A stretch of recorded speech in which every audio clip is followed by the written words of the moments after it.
Toutes les solutions techniques utilisées dans la construction ont été utilisées pour ce système conformément aux caractéristiques définies. L'Oreshnik n'a pas d'équivalent dans le monde et sa charge qui peut être utilisée nous permet de frapper donc des sites de production de missiles ennemis. C'est un missile qui peut être utilisé dans différents objectifs pour différentes missions, toujours en garantissant une haute efficacité. L'utilisation de ce type d'arme peut frapper toute cible sur le territoire de l'Europe, ce qui le distingue d'autres armes à haute précision. Comme il a déjà été dit, l'utilisation massive de ce type d'armes peut être considérée comme un équivalent des armes nucléaires. Et le système d'armes Oreshnik augmente évidemment le potentiel de nos troupes de missiles conformément aux objectifs que ce soit nucléaire ou armes conventionnelles. Cela nous permet à très court terme de reconfigurer et de réorienter ce type d'armes et le résultat des essais montre que nous pouvons adopter ce type d'armes et continuer à augmenter les caractéristiques techniques et la puissance de feu. C'est ce que nous ferons. Je vous remercie. D'abord, je voulais commencer sur la Russie, parce que ce que vous nous montrez là, et vous nous dites qu'il y a une production de masse de ces abris. C'est ce que dit l'Institut qui Exactement. diffuse ces images. Donc, selon l'Institut, il y aura une production de masse lancée de ces abris anti-atomiques. Ça veut dire quoi? Ça veut dire que Vladimir Poutine craint lui-même une réplique nucléaire sur son sol? Je dirais qu'on est dans une aggravation, au moins dans l'esprit, du conflit en Ukraine, et peut-être d'autres conflits. Parce qu'on en parle suffisamment, on parle tout à l'heure de la Chine et des États-Unis, le conflit n'est pas exclu. Donc on est dans une situation, je dirais, de guerre au XXIe siècle qui trouve sa place aujourd'hui comme moyen de résoudre un conflit, enfin un différend.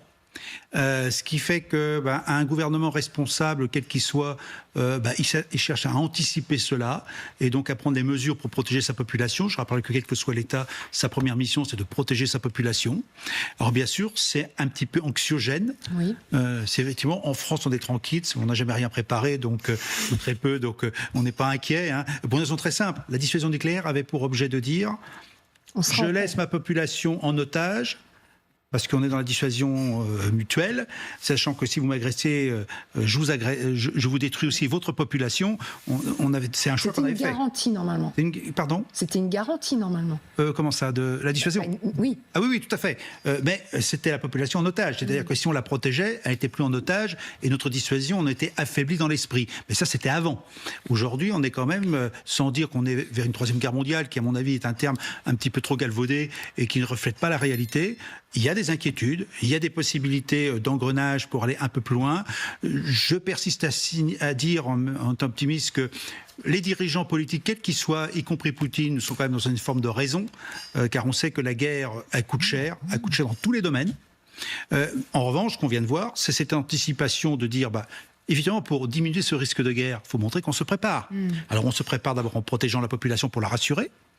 Rappelons-nous que la Suède a rétabli le service militaire qu'elle avait supprimé, même il n'y a pas si longtemps, donc elle l'a remis en avant, elle l'a recréé. La Finlande, elle a une longue expérience de la mobilisation populaire, puisqu'en fait, elle a énormément de réservistes.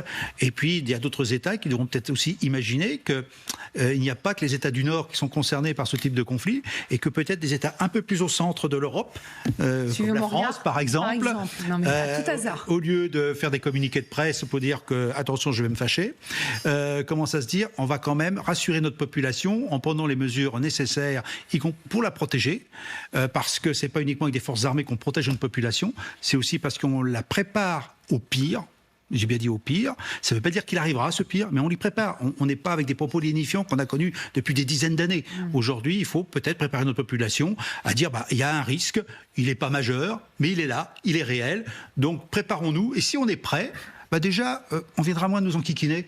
et nous chercher une oise. Ouais. Voilà, donc c'est un petit esprit. Donc, si tu veux la paix, pas par la guerre, on n'a rien inventé. Hein. Non, c'est quoi? Ça fait des millénaires que c'est comme ça. Les Romains. Les Romains. Ben voilà.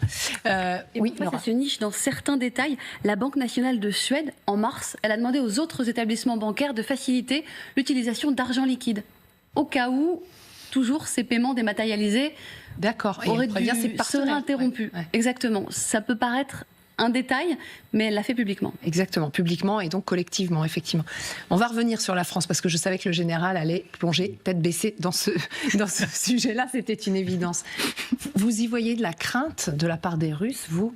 Effectivement, il faut toujours anticiper et anticiper toutes les possibilités. Mais on apprend qu'effectivement, il y aura ces productions de masse le jour même où Vladimir Poutine signe son décret élargissant l'utilisation de l'arme nucléaire par la Russie. Alors, dans la structure gouvernementale russe, il y a toujours eu un ministère des situations d'urgence. Ça n'existe pas chez nous.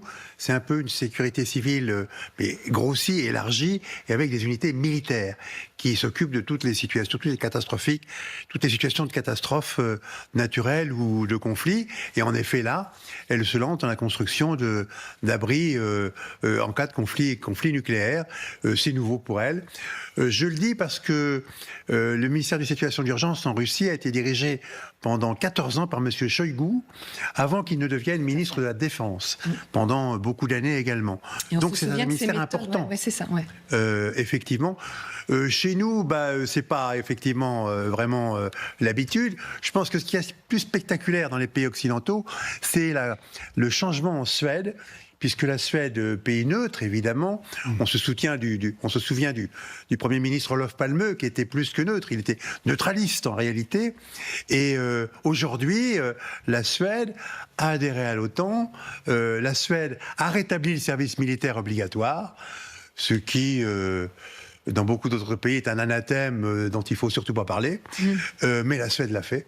La Suède est un pays beaucoup plus petit que la France. Vous pensez qu'en France, ce serait possible ? Non, il paraît que c'est impossible. Mes amis militaires ont dit que c'était impossible. Donc moi, je ne peux pas les contredire. Alors, ça dépend débattre. Oui, ça dépend quel militaire. Ouais. Mais il y a un problème, en effet, de sensibilisation de la population au problème de la défense nationale. Et ce problème de sensibilisation, pour le moment, en effet, n'est pas couvert.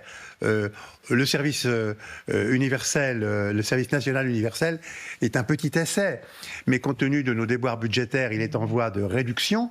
Et effectivement, dans les écoles, dans les universités, il n'y a absolument aucune sensibilisation au problème de défense et de sécurité civile, si par hasard la France était attaquée, mais elle ne le sera pas. Voilà, ça c'est une affirmation. Mais ça ne fait pas partie de notre culture, effectivement, de notre histoire peut-être aussi, enfin notre histoire en tout cas récente. Moi, vous parliez du XXIe siècle, pardon, moi je suis du XXe siècle, je me souviens très bien ce que je pensais à 20 ans.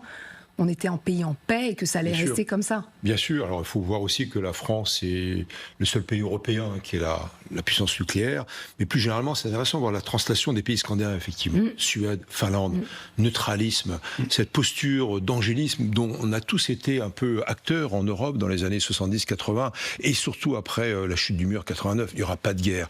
C'était un essayiste qui avait parlé de l'angélisme exterminateur. Et c'est vrai qu'on allait un peu trop vers la candeur, voire la naïveté par rapport à la montée en puissance d'anciens empires, dont la Russie fait partie. C'est Poutine lui-même qui a dit... Mais souvenez-vous, dans les années...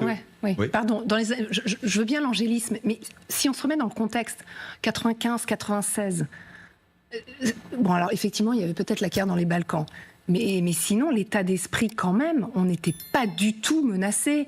On était en progression sur plein de domaines, on était en plein emploi, tout marchait, tout fonctionnait. Bien sûr, les traités de désarmement, etc., l'entente avec évidemment les pays de l'ancien bloc de Varsovie, y compris l'ex-URSS et la Russie de Poutine, dont on pensait évidemment qu'il allait, par son contrat social avec les 140 millions de Russes, apporter aussi une paix après la chute du mur, à laquelle il a assisté d'ailleurs en étant membre du KGB, officier du KGB à Dresde, ça l'a beaucoup marqué.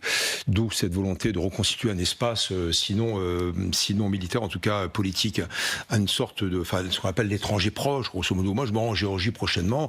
Ce qui se passe en Ukraine, c'est une démonstration du coup de force militaire. Poutine s'est cassé les dents. Il pensait prendre Kiev en 3 jours. 1000 jours après, Kiev n'est toujours pas tombé, tombera pas. Et je pense qu'Odessa non plus. On a parlé avec le général tout à l'heure. En revanche, la Géorgie, il y a ce tropisme de la poussée politique par les fake news, par un gouvernement pro-russe, par une infiltration. C'est ce que craignent la Moldavie, la Roumanie et les Pays-Baltes. Donc voilà. Et je crois que c'est intéressant de voir cette translation de la part de la Suède et de la Finlande. Et vous parliez à l'instant de cette réappropriation de la monnaie. Moi, quand je suis allé en Suède il y a quelques temps pour les conférences, la monnaie avait disparu. On paye sa bière avec une carte de crédit. On voulait plus d'argent pour plein de raisons, y compris hygiéniques. Et puis, par rapport aussi à l'utilisation du virtuel, du numérique, là, on revient à ça. C'est presque une alerte de la population. Et j'en reviens à votre question sur la Russie. Il y a une crainte réelle, évidemment, de la population russe et sûrement du pouvoir russe. Mais en même temps, c'est une sorte d'instrumentalisation de la crainte. À savoir que finalement, nous, les Russes, moi, Poutine, je ne suis pas l'agresseur, je suis l'agressé. Et vous, pareil, vous risquez d'être les victimes. Ça se passe au moment du G20.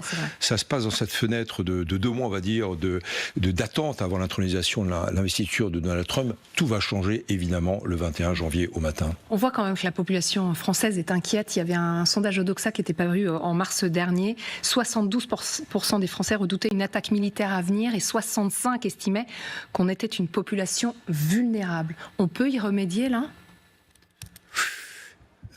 Comment vous dire je vais prendre un exemple. Vous avez une minute, malheureusement. Ceux qui nous écoutent ou nous regardent aujourd'hui sont allés aux cérémonies du 11 novembre commémorer ceux qui se sont battus pour la France. Combien d'enfants étaient effectivement emmenés par leurs enseignants autour des monuments morts le 11 novembre dernier ? Je sais pas. Ma fille a été emmenée par son père. Voilà, parce que vous voyez qu'il n'y en a quand même pas beaucoup. Mais non, il y en avait. Je confirme. Ils étaient 3. Le contact qu'on a avec les personnes qui étaient présentes, c'était l'inquiétude. Oui.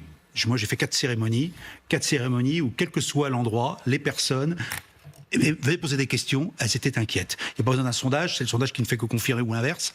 Donc il y a une inquiétude réelle pour ceux qui ont une certaine conscience de la défense de leur pays et de la place de leur pays. Ce n'est pas le cas de tout le monde. Le problème est un peu là. Et on revient, alors pour y remédier, votre question, on va reprendre des trucs un petit peu à l'ancienne. Peut-être que le rôle des parents, le rôle de l'école, le rôle de l'État aussi, mais c'est un travail collectif, c'est la société qui doit se réarmer moralement.